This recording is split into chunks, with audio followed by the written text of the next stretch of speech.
Bismillahirrahmanirrahim. Assalamualaikum warahmatullahi wabarakatuh.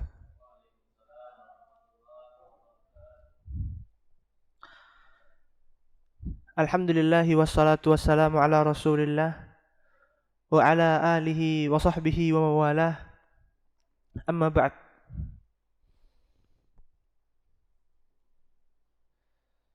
Alhamdulillah, di pagi hari ini kita kembali dikumpulkan oleh Allah Subhanahu wa taala di dalam taman-taman surga sebagaimana sabda Rasul sallallahu alaihi wasallam, "Wa majtama'a qaumun fi baiti min buyutillah."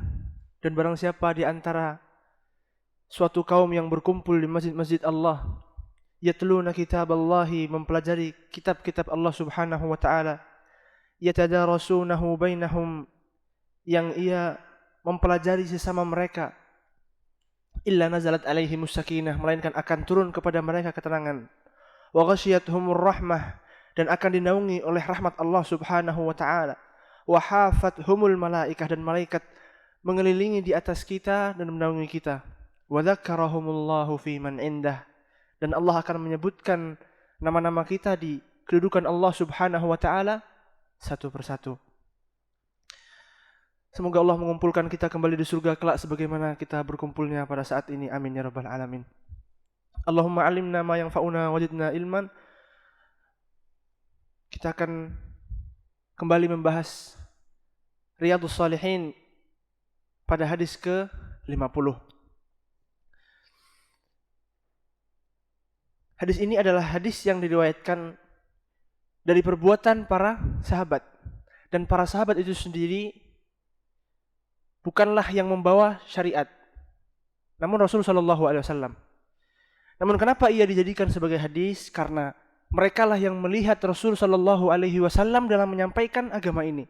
Mereka lah yang bersaksi di atas manusia akan adanya Rasul sallallahu alaihi wasallam. Maka mereka kedudukannya adalah adil. Mereka adalah sahabat.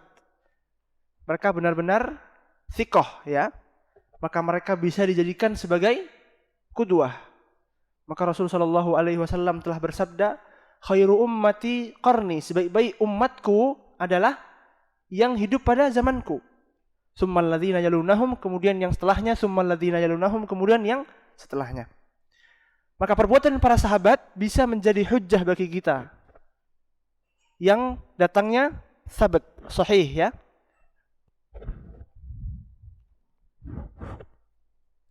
Maka kita akan membaca hadis ini. An Ibnu Abbas radhiyallahu anhuma qala, diriwayatkan dari Ibnu Abbas radhiyallahu anhuma, Abdullah bin Abbas, qala qadima Uyainah ibnu Husain fanazala ala ibni akhihi Al-Hurr ibnu Qais. Uyainah ibnu Husain datang dan menginap di rumah pamannya, rumah anak pamannya, Hurr ibnu Qais. Wa kana min nafaril ladzi yudnihim Umar radhiyallahu anhu. Dan Hurr ibnu Qais ini adalah salah seorang di antara mereka yang dijadikan oleh Umar ibn Khattab sebagai teman-teman duduknya. Jadi Hurr ibnu Qais ini tinggal di Makkah, ya, yang tinggal di Madinah bersama Umar bin Khattab yang menjadi majelis syuranya beliau. Dan kemudian Uyainah ibnu Husain inilah yang datang dari jauh dan kemudian tinggal bersama Hurr ibnu Qais, ya. Wa kana al-qurra ashabu majlisi Umar radhiyallahu anhu musyawaratihi kuhlan kanu aw syubbaban. Jadi Hurr ibnu Qais ini setelah dia menjadi majelisnya Umar ibn Khattab, dia adalah qurra. Dia adalah orang yang pembaca Al-Quran di zaman Rasulullah SAW. Dan Umar menjadikan orang-orang yang memiliki ilmu di dalam Al-Quran sebagai musyawaratihi, orang-orang yang duduk bersamanya, kuhlan kanu, meskipun ia dalam keadaan tua, au syubbaban, atau dalam keadaan muda. Maka berkata Uyainah ibnu akhi, "Ya ibnu akhi, laka wajhun inda hadzal amiri, fasta'idli alaihi." Kemudian Uyainah ini berkata kepada anak pamannya, sepupunya sendiri, yaitu adalah Hurr ibnu Qais, wahai anak dari saudaraku, laka wajhun inda hadzal amir, engkau memiliki posisi di Umar bin Khattab yang pada saat itu menjadi amirul mukminin. Fasta'idli alaih, berikanlah aku waktu untuk aku berjumpa kepadanya. Fasta'zana fa'adzina lahu Umar, maka Hur ibn Qais itu meminta waktu kepada Umar dan kemudian Umar memberikan kepadanya izin. Falamma dakhala, dan ketika Uyainah ibnu Husain ini memasuki ke pertemuan bersama Umar, ia berkata, "Hiya yabna al-Khattab." Celakalah engkau wahai Khattab, anaknya Khattab, yakni Umar bin Khattab. "Fawallahi ma tu'tina jazlan wa la tahkumu fina bil adl." Maka sungguh demi Allah engkau tidak lagi memberikan kepada kami harta itu. Wala tahkum bina fil adl, dan engkau tidak lagi menghukumi kami dengan keadilan. Faqadiba Umar radhiyallahu anhu hatta hamma an yuqi'a bihi. Maka Umar yang menjadi khulafaur rasyidin kala itu marah. Hatta hamma an yuqi'a bihi, dan ia berniat untuk memberikan kepada siapa tadi? Uyainah ibn Husain hukuman. Dikarenakan ucapannya yang mengatakan bahwa Umar tidaklah berbuat dengan adil. Faqala lahul Hur, maka berkata Hur yang anak pamannya Husain tadi, ya Amirul Mukminin, wahai Umar bin Khattab, Amirul Mukminin, sesungguhnya Allah Subhanahu wa taala berkata kepada nabinya, khudhil afwa wa'mur bil urfi wa'rid 'anil jahilin. Ambillah olehmu pemaaf, kemudian perintahkanlah kepada kebiasaan, wa'rid 'anil jahilin, dan berpalinglah engkau dari orang-orang yang jahil. Jadi ketika Umar marah, kemudian dinasihati oleh siapa penasihatnya? Khudhil afwa, ambillah olehmu sikap pemaaf. Wa'mul bil urf, dan perintahkanlah orang dengan sesuai kebiasaannya. Wa'rid 'anil jahilin, maka berpalinglah engkau dari orang-orang yang jahil. Wa inna hadza minal jahilin, dan perkataan ini termasuk dari kejahilan. Walillahi ma jawaza Umar hina talaha wa kana waqafan inda kitabillahi ta'ala. Dan pada saat itu pula seketika Umar tidak menghukum orang itu, dan wa kana waqafan, dan ia berhenti di setiap ayat-ayat dari Allah Subhanahu wa taala. Syahid hadis ini dari bab kita adalah bab sabar, jelas ya. Meskipun tidak ada perintah atau keutamaan kesabaran, namun ini menunjukkan bagaimana para sahabat bersabar di atas agama ini. Bagaimana ia menetapkan, mengamalkan kesabaran itu sendiri dalam perbuatan sehari-harinya. Lihatlah bagaimana ia mengamalkan, Umar bin Khattab mengamalkan ayat ini, dan para sahabat itu mempelajari asyratu ayat, 10 ayat dalam Al-Quran, la yujawizuha hatta ya'maluha, dan dia tidak melewatkan 10 ayat ini hingga mereka mengamalkan ayat itu. Lihatlah bagaimana mereka benar-benar mempelajari Al-Quran dalam setiap ayat ke ayat. Kemudian di sini diberikan tanbih di dalam ayat khudhil afwa wa'mur bil urfi, ambillah olehmu sikap pemaaf. Jelas ya. Jadilah orang yang bermurah hati dan tidak mudah untuk marah dan terpancing emosi. Wa'mur bil urf, dan perintahkan mereka kepada hal-hal yang baik atau hal-hal yang menjadi urf, kebiasaan manusia. Nah, urf manusia diperhatikan ya, terbagi menjadi 3. Pertama, urf yang bi amrihi asyar, yang ada padanya perintah oleh syariat itu sendiri. Namun dia adalah kebiasaan manusia, semisal berbakti kepada kedua orang tua, bertutur kata yang baik. Itu semua adalah urf dan sekaligus diperintahkan oleh syariat, ya. Kemudian yang kedua, la yu'mar bihi, atau yang dilarang sekaligus ya. Urf, kebiasaan manusia yang dilarang. Semisal ketika orang yang berhutang, kemudian ketika membayarnya dibayar dengan lebih. Terkadang terjadi suatu kebiasaan di suatu kaum, ketika orang menghutang dan ia mengembalikan dengan lebih, dan itu adalah kebiasaan si suatu kaum, dan itu ada. maka itu tidak boleh karena itu adalah riba. Ya. Kemudian yang ketiga, uruf kebiasaan yang tidak diperintahkan dan tidak pula dilarang. Nah, yang ketiga ini dihukum maskut alaih, tidak dilarang dan tidak pula diperintahkan. Nah, bagaimana ketika kita bertemu tiga hal ini? Bukankah kita diperintahkan untuk memberikan sikap pemurah hati, khudhil afwa wa'mur bil urfi, dan perintahkanlah kepada hal-hal kebiasaan manusia? Maka ambillah yang pertama. Karena itu adalah bagian dari syariat. Man kana yu'minu billahi falyakul khairan aw liyasmut. Itulah dalilnya. Barang siapa yang beriman kepada Allah Subhanahu wa taala, falyakul khairan aw liyasmut. Maka ucapkanlah dengan yang baik, menunjukkan itu kebiasaan manusia.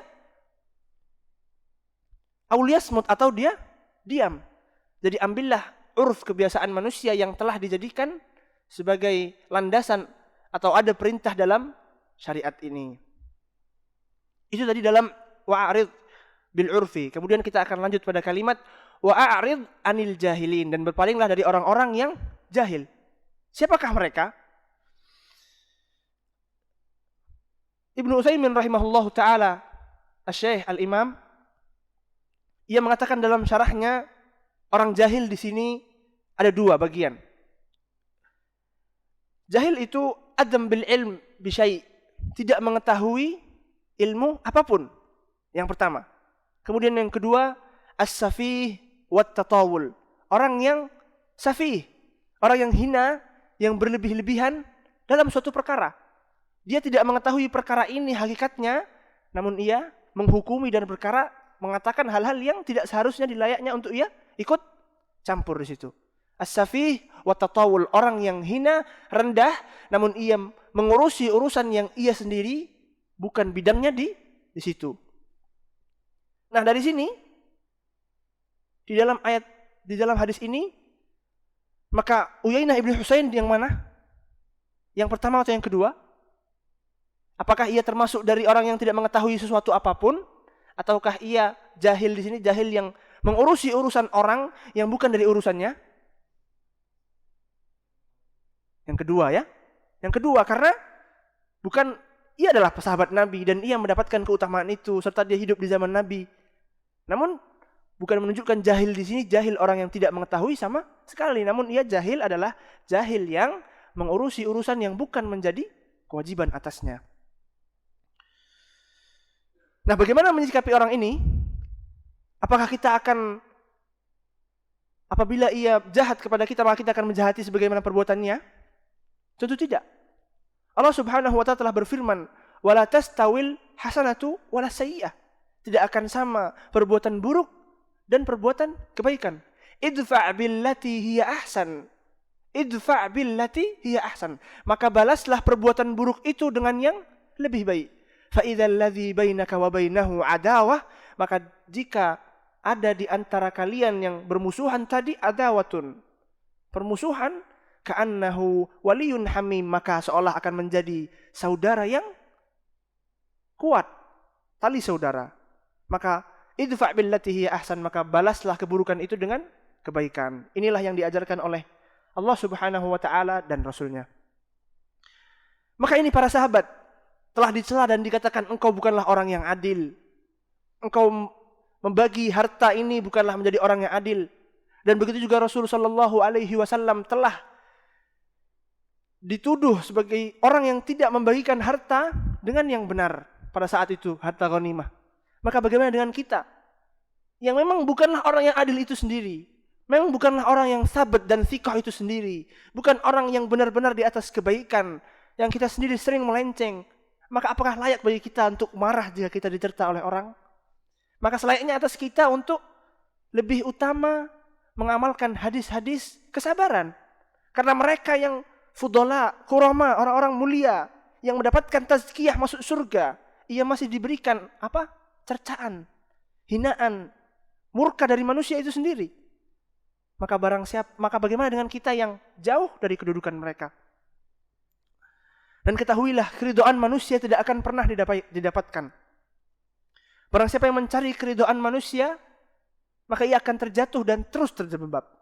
Kembalilah kepada Allah yang menciptakan manusia, niscaya ia akan memberikan kepada manusia keridhaan atas diri kita.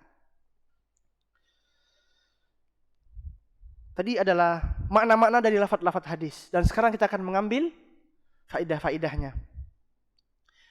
Faidah pertama, di sini jelas ya, kedudukan keistimewaan orang yang menguasai ilmu Al-Quran dan para penghafalnya, mereka itu adalah para ulama yang menerapkan hukum-hukum yang tidak mencari penghasilan dari membacanya. Bagaimana kita mengambilnya? Bahwa Umar ibn Khattab menjadi khulafaur Rasyidin yang menaklukkan timur dan barat, yang meluaskan pemerintahan Islam, yang menjatuhkan Kisra dan Romawi. Ia menjadikan orang-orang diantaranya adalah orang-orang yang berilmu, orang-orang yang memahami agama ini, orang-orang yang menjadikan agama adalah tujuan hidupnya. Maka di sini terdapat keutamaan orang-orang yang berilmu. Berkata Imam Asy-Sya'bi rahimahullahu taala, "Lau 'alimal muluk wa ibnal muluk ma nahnu fih lajaladuna 'alaihim bisuyuf." Seandainya orang-orang para raja itu mengetahui ma nahnu fih, Imam Asy-Sya'bi adalah orang yang berilmu, cerdas, apa yang ada pada kita, ia mengatakan, lajaladuna 'alaihim bisuyuf, niscaya pemimpin-pemimpin dunia itu akan mengambil kenikmatan yang ada pada penuntut ilmu itu sendiri. Lau alimal muluk, jikalau para pemerintah itu mengetahui ma nahnu fihi, lau alimal muluk wa ibnal muluk, atau anak-anak para pemimpin itu mengetahui apa yang ada pada kita, kenikmatan menuntut ilmu, ma nahnu fihi lajaladuna 'alaihim bisuyuf, niscaya mereka akan merebut, mengambil keutamaan-keutamaan ilmu dengan kekuasaan yang mereka miliki. Kemudian berkata pula Imam Asy-Syafi'i rahimahullahu taala, "Man arada dunya fa 'alaihi bil ilm." Barang siapa yang menginginkan dunia dan seisinya ini saja, maka kembalilah kepada ilmu. Dan ilmu jika umum, pengucapannya tidak diidhofahkan kepada yang lain, maka itu adalah ilmu agama. Kemudian faedah kedua adalah pengarahan terhadap para pemimpin untuk menjadikan para ulama sebagai teman dan mitra untuk bermusyawarah. Jelas ya?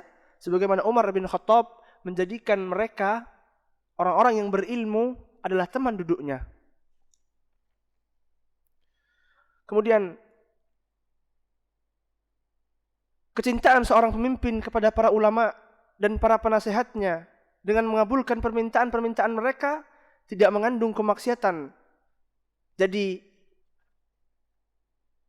Hur ibnu Qais, yang dia adalah musyawarahnya Rasul Umar bin Khattab tadi, yang ia meminta waktu untuk diberikan waktu kepada anak pamannya, maka apakah ia mendapatkan keutamaan khusus?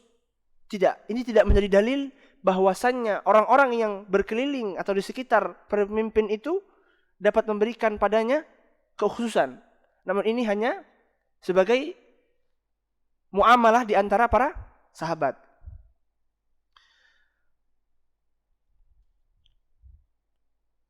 Nah tadi Uyainah ibnu Husain, kenapa ia mengucapkan perkataan tadi?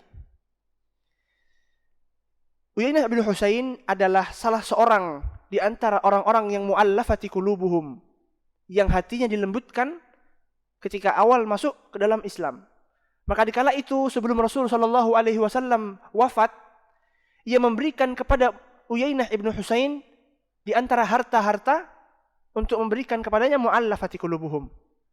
Dan ketika kaum muslimin telah besar dan membutuhkan lebih banyak pasongan dan dorongan dari harta untuk memperluas pemerintahan, maka dikala pemerintah Umar bin Khattab setelah wafatnya Abu Bakar radhiyallahu anhu, maka ia tidak lagi memberikan kepada Uyainah ibnu Husain ini pasongan sebagaimana yang Rasul sallallahu alaihi wasallam berikan.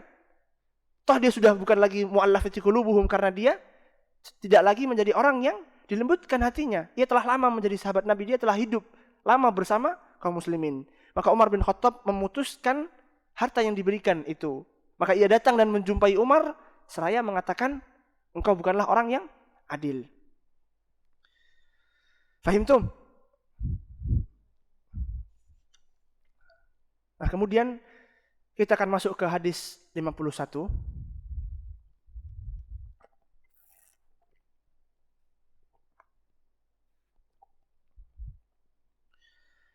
An Ibnu Mas'ud radhiyallahu anhu. Diriwayatkan dari Abdullah bin Mas'ud radhiyallahu anhu.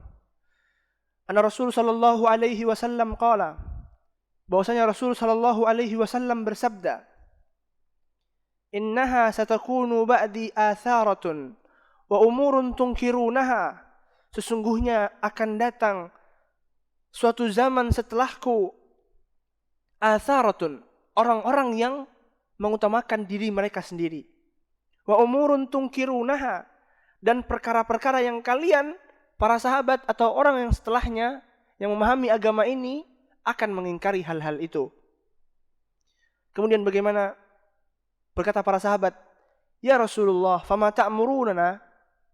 Wahai Nabiullah, wahai Rasulullah, maka apa yang engkau berikan wasiat kepada kami ketika waktu itu datang? Tu'adduna haqqal ladzi 'alaikum. Kalian tunaikanlah hak-hak yang wajib atas kalian. Wa tas'aluna Allaha alladzi lakum. Dan mintalah kepada Allah hak yang selayaknya kita terima. Jadi ini jelas ya, atharatun adalah orang-orang yang mengutamakan diri mereka sendiri. Wa umurun tunkirunaha, atau perkara-perkara yang akan kalian ingkari itu adalah kemungkaran dan perbuatan keji. Ya Rasulullah, fama ta'muruna? Maka para sahabat meminta wasiat. Ketika zaman itu datang, bagaimana? Rasulullah SAW memberikan wasiat kepada kita, tu'addu haqqal ladzi 'alaikum. Kalian tunaikan hak yang wajib atas kita. Wa tas'aluna alladzi lakum, dan mintalah kepada Allah hak yang selayaknya kita terima. Maka ini lafz jami' mani' qati'. Lafaz yang mengumpulkan segala kehidupan kita. Lafaz yang mengeluarkan segala sesuatu yang tidak kita butuhkan. Lafaz yang memotong sesuatu hal jelas tanpa ada padanya keraguan. Apa itu tadi? Tu'addu haqqal ladzi lakum. Engkau menunaikan hak yang wajib atasmu. Kemudian wa tas'aluna haqqal ladzi haqqullah alaikum, dan engkau meminta hakmu dari Allah Subhanahu wa taala. Sudah, cukup itu saja. Kehidupan di dunia hanya kita menunaikan kewajiban atas kita dan meminta hak yang selayaknya untuk kita. Ya kan? Maka lafaz ini sesuai dengan sabda Rasul sallallahu alaihi wasallam. Wallahu alam, kalau enggak salah diriwayatkan dari Hudzaifah bin Yaman, kuntu radifan Nabi sallallahu alaihi wasallam, dikala itu aku membonceng Rasul sallallahu alaihi wasallam ala himarin, di atas keledaiku. Kemudian Rasul sallallahu alaihi wasallam bertanya, "Ma haqqullah ala ibadihi wa ma haqqul ibadi ala Allah?" Qala haqqullah ala ibadihi an ya'buduhu wa la yusyriku bihi syai'a. Wa haqqul ibadi ala Allah alla yu'adziba man la yusyriku bihi syai'a. Dikala itu Rasul sallallahu alaihi wasallam duduk membonceng di belakang Hudzaifah bin Yaman. Dan ia bertanya kepada Hudzaifah, apakah haknya Allah atas kita? Apa yang harus kita berikan kepada Allah Subhanahu wa taala? Dan kemudian ditanyakan kedua, apakah yang wajib atas Allah untuk berikan kepada kita? Kemudian ia menjawab, wallahu a'lam. Allahu wa rasuluhu a'lam. Tidak ada yang lebih mengetahuinya kecuali Allah dan Rasulnya. Kemudian dijawab oleh Nabi Muhammad sallallahu alaihi wasallam, haqqullah ala ibadihi, kewajiban Allah atas hamba-hambanya, an ya'buduh wa la yusyriku bihi syai'a, untuk menyembahnya dan tidak membuat kepadanya syirik. Wa haqqul ibadi ala Allah, dan haknya seorang hamba untuk yang agar ditunaikan oleh Allah Subhanahu wa taala adalah alla yu'adziba man la yusyriku bihi syai'a, agar tidak mengazab mereka yang tidak berbuat syirik kepada Allah Subhanahu wa taala. Jelas. Itulah hakikat kehidupan kita. Tidak lain hanyalah untuk beribadah kepada Allah Subhanahu wa taala. Wa ma khalaqtul jinna wal insa illa liya'budun. Tidaklah kita diciptakan oleh Allah Subhanahu wa taala, baik jin dan manusia, melainkan untuk beribadah. Sebagaimana lafaz ini adalah tu'addu haqqal ladzi 'alaikum. Engkau menunaikan hak atasmu, salatmu, puasamu, berbakti kepada kedua orang tuamu, memberikan hak dan nafkah kepada yang berhak menerimanya, memberikan zakat, menunaikan haji dan lain sebagainya. Hanya itu saja. Wa tas'alunallaha alladzi lakum, dan meminta hak yang selayaknya engkau terima kepada Allah Subhanahu wa taala. Ini adalah wasiat yang sangat agung yang dapat kita amalkan di zaman yang penuh fitnah ini.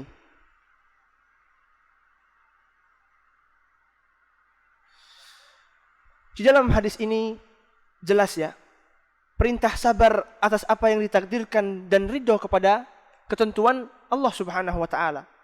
Baik yang manis maupun yang pahitnya. Baik yang baik maupun yang buruknya.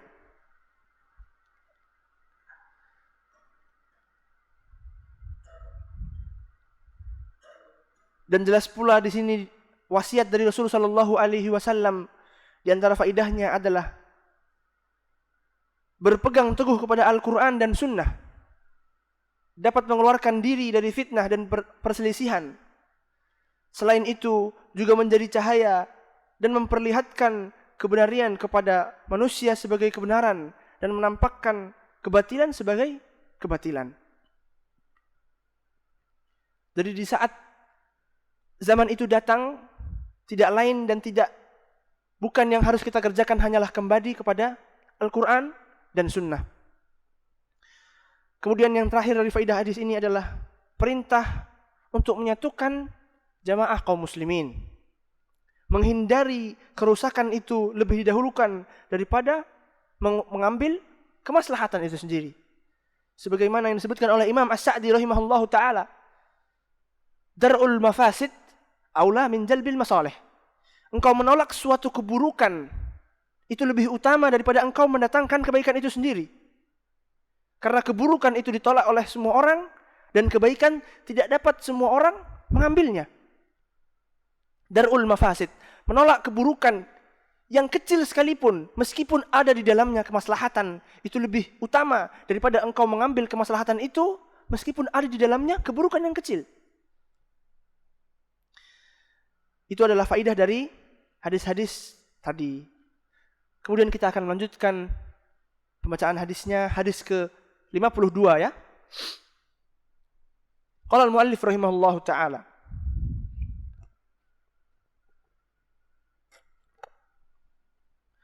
Wa an Abi Yahya Usaid ibnu Khudair. Diriwayatkan dari Abi Yahya yang bernama Usaid ibnu Khudair radhiyallahu anhu, annahu rajulan minal ansar. Anna rajulan minal ansar, datang seseorang dari kaum Ansar. Ya Rasulullah. Kemudian dia mengatakan, wahai Rasulullah, ala tasta'miluni kama sta'malta fulanan. Kenapa engkau tidak memerintahkan kepadaku suatu perkara sebagaimana engkau memerintahkan kepada fulan? Maksudnya ia ingin menjadi mengabdi kepada Rasul sallallahu alaihi wasallam. Ia ingin mengabdikan dirinya, kehidupannya seluruhnya kepada Rasul sallallahu alaihi wasallam. Maka saya Rasul sallallahu alaihi wasallam menjawab, innakum satalqauna ba'di atharatan. Engkau akan datang suatu zaman kelak setelahku, engkau akan menjumpai orang-orang yang mementingkan dirinya sendiri. Fasbiru hatta talqauni 'alal haud. Maka bersabarlah kalian di atas itu hingga engkau menjumpaiku di haud, di telaga Nabi sallallahu alaihi wasallam. Hadis ini semakna dengan yang sebelumnya tentang orang-orang yang mengutamakan diri mereka sendiri, yang berbuat curang untuk memenangkan dirinya sendiri, berbuat keburukan untuk mengutamakan dirinya sendiri. Maka wasiatnya apa? Pertama, kita menunaikan haknya kita, kemudian meminta kepada Allah hak yang selayaknya kita terima. Kemudian yang ketiga adalah bersabar. Hingga apa? Talqauni 'alal haud. Ini merupakan jelas orang-orang yang bersabar mendapatkan ganjaran surga. Karena urutan dari hari kiamat kelak adalah haud. Setelah padang mahsyar, setelah melewati syirat, setelah semuanya adalah haud, telaga Rasul sallallahu alaihi wasallam. Maka ini adalah orang-orang yang mendapatkan surganya Allah Subhanahu wa taala. Dan ketahuilah, orang-orang yang meminum telaga Rasul sallallahu alaihi wasallam adalah mereka yang benar-benar di atas agamanya. Maka dengan bersabar kita dapat menjadi orang-orang yang benar di atas agama Rasul sallallahu alaihi wasallam. Karena di dalam hadis Rasul sallallahu alaihi wasallam menyebutkan ketika itu datang segerombolan orang hendak meminum telaga Rasul sallallahu alaihi wasallam, kemudian para malaikat memalingkan mereka. Kemudian Rasul sallallahu alaihi wasallam berkata kepada mereka, "Ummati, ummati, mereka adalah umat-umatku." Kemudian Allah berkata kepada Rasul sallallahu alaihi wasallam, "Anta la ta'lamuna ma ba'dak. Ghayyaruk, engkau tidak mengetahui apa yang terjadi setelah engkau meninggal. Mereka telah mengubah-ubah agama ini. Mereka telah memporak-porandakan urusan agama ini. Maka mereka dipalingkan dari telaga Rasul sallallahu alaihi wasallam." Maka jika kita mendapat kabar gembira di atas dengan kesabaran kita dapat meminum telaga ini, jelas kita menjadi tazkiyah, bukti kebenaran keimanan kita.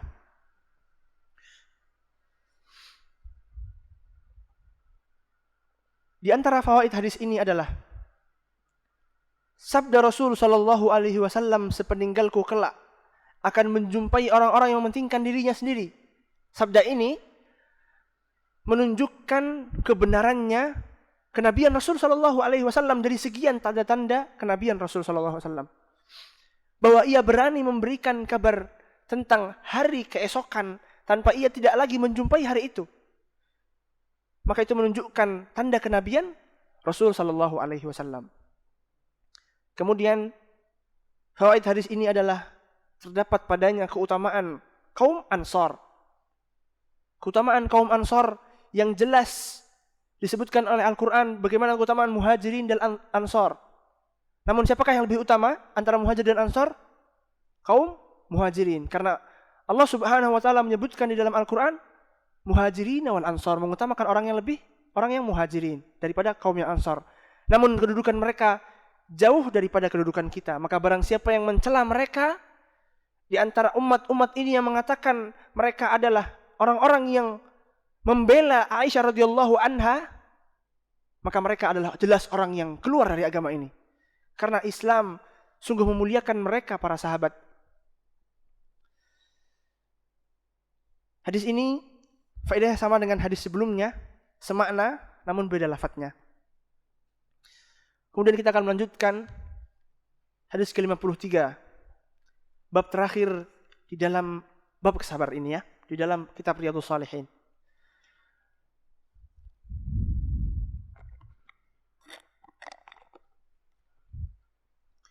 Wa an Abi Ibrahim Abdullah ibni Abi Aufa radhiyallahu anhuma. Diriwayatkan dari Abi Ibrahim yang bernama Abdullah ibni Abi Aufa radhiyallahu anhuma, semoga mereka berdua diberikan keridhaan Allah Subhanahu wa taala. Anna Rasul sallallahu alaihi wasallam fi ba'di ayyamihi. Rasul sallallahu alaihi wasallam di sebagian dari hari-harinya allati laqiya fiha aduwan, yang ia menjumpai musuhnya di saat berperang. Intadhara hatta idza malatis syams qama fihi faqal. Ketika itu ia hendak menyerang suatu kaum dan menunggu hingga matahari itu tergelincir. Qama fihim, ia berdiri dan mengatakan kepada mereka, "Ya ayyuhan nas, wahai sekalian manusia, la tatamannau liqa Allah. La tatamannau liqa al-adu. Janganlah di antara kalian mengharapkan atau ingin berjumpa dengan musuh. Was'alullaha al-afiyah, dan mintalah kepada Allah Subhanahu wa taala kesehatan. Fa idza laqitumuhum fasbiru, dan jika kalian bertemu dengan musuh-musuh Allah itu, bersabarlah kalian. Wa'lamu annal jannata hatta tahta dhilalis suyuf.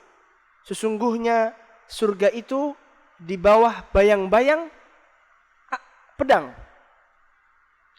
Kemudian Rasul sallallahu alaihi wasallam berdoa, Allahumma munzil al-kitab, wahai Rabb yang menurunkan Al-Quran, wa mujriyas sahab, yang menjalankan awan-awan, wa hazimal ahzab, dan yang mengalahkan musuh-musuh dan sekutu kaum kafir.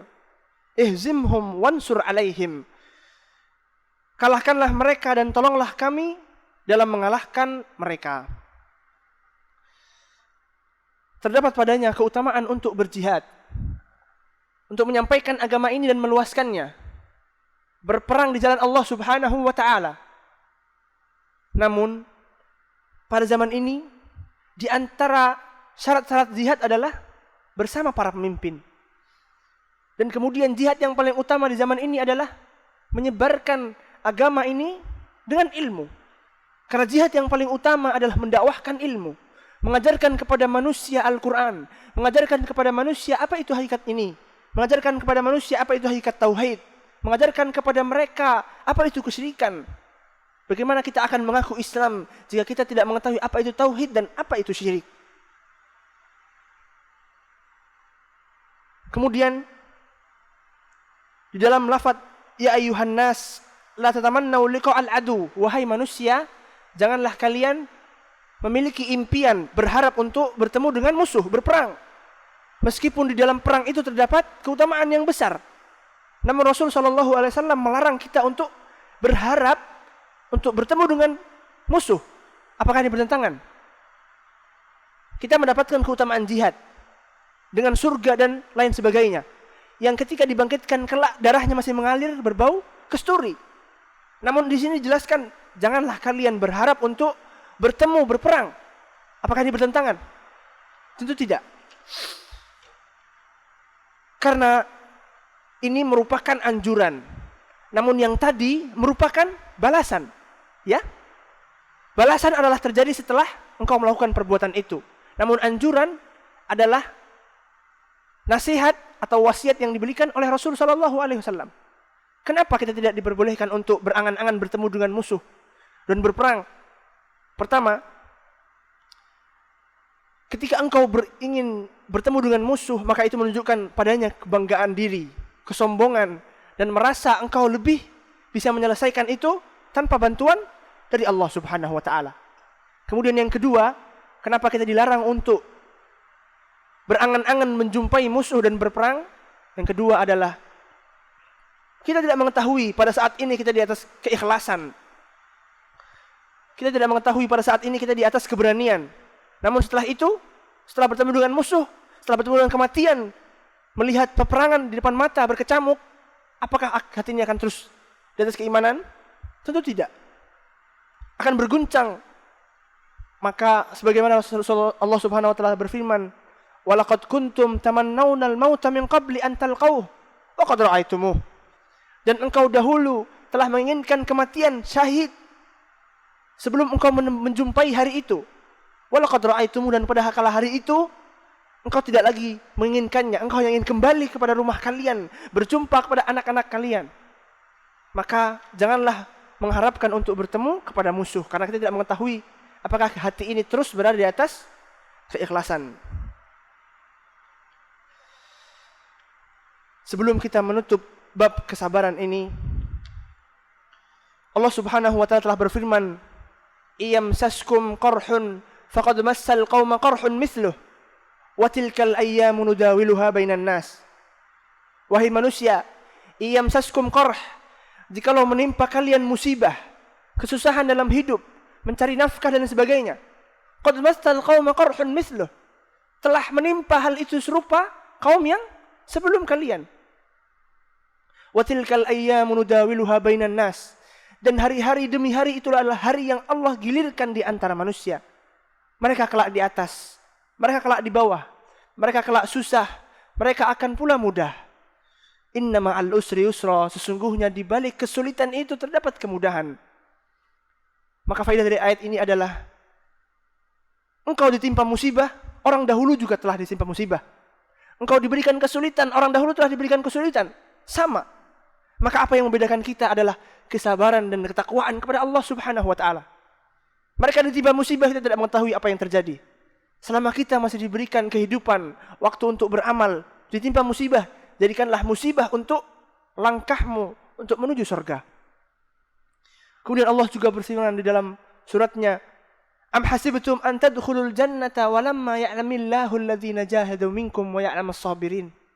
Apakah engkau mengira akan masuk ke dalam surga, walamma ya'lamillahu alladhina jahadu minkum, dan Allah sendiri tidak mengetahui siapa di antara kalian yang benar-benar berusaha untuk mendapatkannya, wa ya'lamas sabirin, atau orang-orang yang benar-benar di atas kesabaran. Maka bagaimana engkau akan mendapatkan surganya namun engkau tidak diberikan ujian dan cobaan, dan kemudian engkau bersabar di atasnya dan ijtihad terus-menerus teguh untuk mendapatkan surga itu. Maka balasan dari kesabaran adalah surga. Innama yuwaffas sabiruna ajrahum bighairi hisab. Maka jadikanlah kesabaran di atas musibah yang menimpa adalah batu pijakan kaki kita untuk menjumpai Allah Subhanahu wa taala. Imam Ahmad bin Hanbal rahimahullahu taala, ulama yang menjadi kedua fikih kita. Imam Ahmad bin Hanbal yang mengumpulkan seluruh ulama fuqaha, terkumpul ilmunya padanya. Dikatakan olehnya, matar rohah. Kapankah kita akan tenang? Kapan kita akan bahagia? Kapan kita akan beristirahat dari semua keletihan ini? Ia menjawab, hingga engkau meletakkan kedua telapak kakimu di pintu surga. Maka teruslah bersabar di atas Allah Subhanahu wa taala, karena sesungguhnya Allah tidak melalaikan kita. Allah lah yang melihat. Ya'lamuna zahiran minal hayatid dunya wa hum 'anil akhirati hum ghafilun.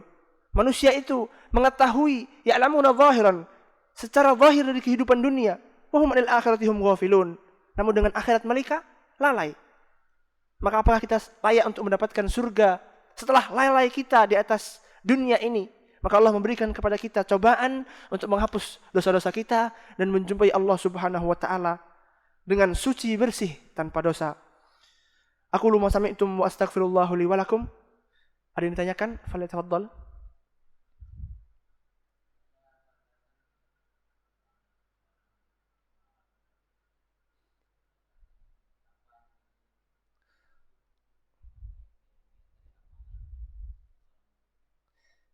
Wallahu a'lam.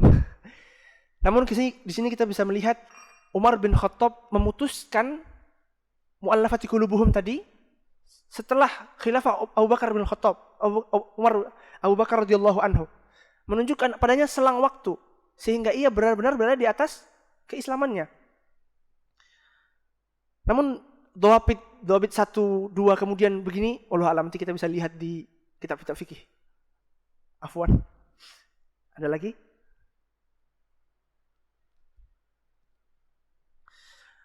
Aku lu ma sami'tum wa jazakumullahu khairan ala husni istima'ikum. Subhanakallahumma wa bihamdika asyhadu an la ilaha illa anta astaghfiruka wa atubu ilaik. Akhiru da'wana alhamdulillahi rabbil alamin wa sallallahu wa sallim ala nabiyyina Muhammad. Assalamualaikum warahmatullahi wabarakatuh.